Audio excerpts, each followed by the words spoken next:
Ismail diary का नाम किसी से ढका छुपा नहीं है। जिसकी तायीद आसिफ अली जरदारी करे और आसिफ अली जरदारी की तायीद इस्माइल डायरी करे और वो इस्माइल डायरी बेयारो मददगार हो, न सरमायादार है, न कारखाना है, न कोई बड़ी कंपनीज का मालिक है, न किसी कंपनी का सीईओ या ऑनर कह लें वो है, लेकिन उसके बावजूद भी जेल के सलाखों के पीछे है और मुकदमा है नाजायज़ असला रखना और मंशियात की स्मगलिंग करना।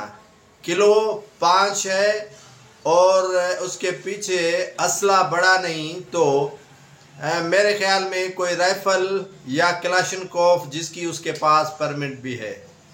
इस्माइल डायरी जो काफ़ी कमज़ोर दिखाई दे रहा था, आज उसे हैदराबाद की अदालत में पेश किया गया। नाज़रीन, एक बात आपको मैं क्लियर करता चलूँ कि मुकदमा होता है हैदराबाद में और मुकदमे दाखिल करने वाला एसएसपी फर्रुख लंजार है जो वज़ीर दाखिला सिंध के भाई हैं।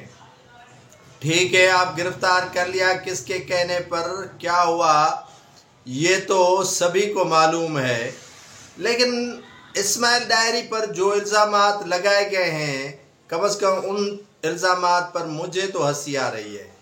इस्माइल डायरी ने कहा कि उस पर तशद्दुद हो रहा है, जेल के अंदर उस पर तशद्दुद हो रहा है पुलिस की तरफ से और पता नहीं किस जुर्म की सज़ा उसे मिल रही है।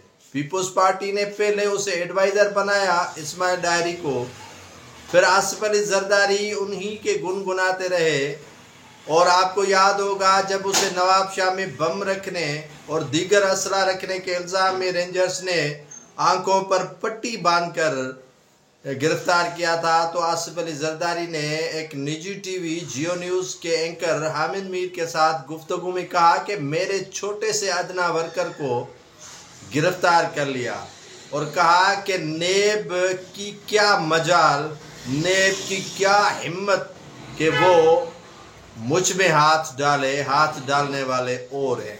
अब पता चलता है कि इस्माइल डायरी पर हाथ या तो डलवाया गया है और समझ में ये बात नहीं आ रही है कि उनके टक्कर चल रहे थे अपने ही कबाइल के सरदारों से।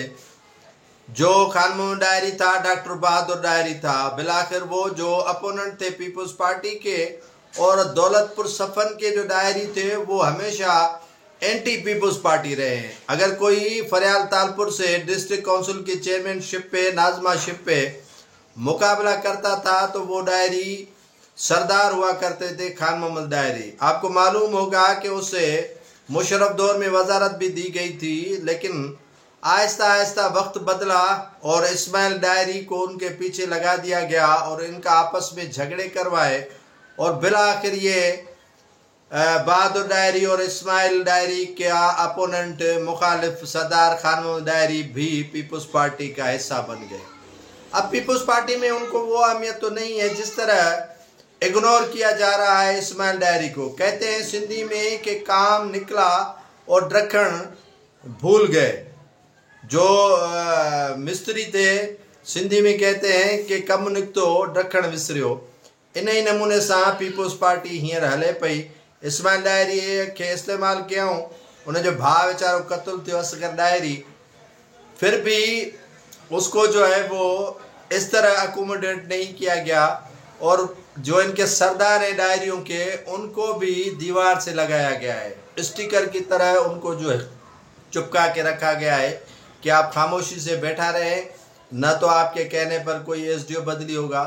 तो मकसद ये है कि इस्माइल डायरी का वो जुर्म नहीं है जिसका मुरतकब बनाया गया है। इस्माइल डायरी को वर्कर लेवल का बंदा है, हाँ वो पीता ज़रूर है, अगर कोई कहे कि नहीं पीता है वो पीता है।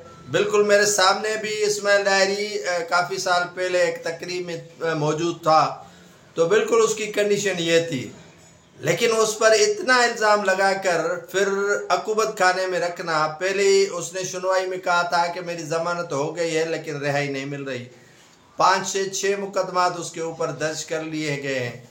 एक मुकदमे में उसकी ज़मानत होती है तो दूसरे में उसे गिरफ्तार किया जाता है। तो ये तहकीकात कौन करेगा? कि इस्माइल डायरी कसूरवार है या बेकसूर है। ये तो इदारे ही कर सकते हैं। जब हाथ मालिकों का पड़ा है तो इदारे भी जाहिर सी बातें नहीं आएंगे। वो बार बार कहता है कि बिलावल भुट्टो जरदारी, आसफा भुट्टो जरदारी और बख्तावर भुट्टो जरदारी उनके बच्चे हैं, उनको उन्होंने हाथ में पाला है। अब वो पालने वाले बच्चे भी उसके नज़दीक नहीं आ रहे हैं। सितम ज़रीफ़ी वक्त की ये है कि जो वक्त वो बता रहा है वो वक्त बीत गया, वो वक्त गुजर गया। अब वक्त कोई और चल रहा है और इस्माइल डायरी को उसी वक्त की फिक्र आन पड़ी है कि उस वक्त में ये हुआ करता था। अब जान छुड़ानी है तो अपनी मदद आपके तहत कुछ न कुछ इस्माइल डायरी को करना पड़ेगा, वरना ऐसे ही जेल में सड़ता फिरेगा।